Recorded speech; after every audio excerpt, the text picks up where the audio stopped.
Gordon Brown has claimed that crucial U.S. intelligence that cast out Iraq's weapons of mass destruction was concealed for the UK in the build-up to the war. The information, which he says he did not see until after leaving office, would have stopped him from supporting the decision to invade. Mr. Brown said, "When I consider the rush to war in March 2003, especially in light of what we now know about the absence of weapons of mass destruction, I ask myself over and over whether I could have made more of a difference before that fateful decision was taken." We now know from classified American documents that in the first days of September 2002, a report prepared by the U.S. Joint Chiefs of Staff's Director for Intelligence landed on the desk of the U.S. Defense Secretary, Donald Rumsfeld. Commissioned by Rumsfeld to identify gaps in the U.S. intelligence picture, it is now clear how forcibly this report challenged the official view. If I am right that somewhere within the American system the truth about Iraq's lack of weapons was known, then we were not just misinformed but misled on the critical issue of WMDs.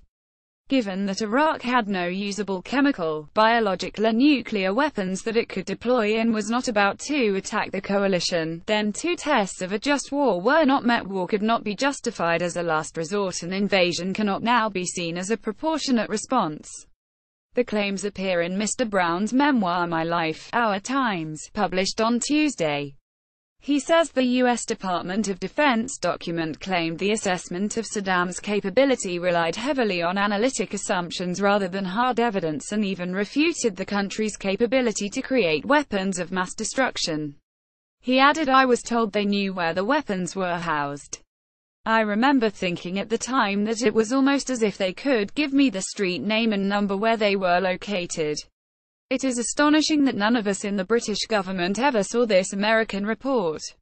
1 month after Mr. Rumsfeld's confidential paper, President George W. Bush went on record for the first time with the assertion that Iraq possesses and produces chemical and biological weapons and was seeking nuclear weapons.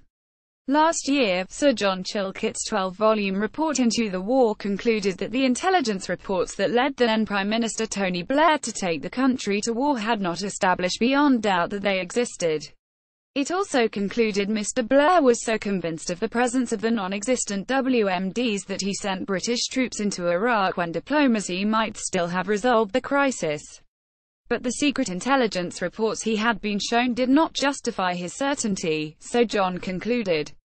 The issue of whether the then Prime Minister lied to Parliament to justify the UK's involvement in the Iraq War has been a source of damaging controversy for more than 14 years. More about Iraq WMD Gordon Brown reuse content.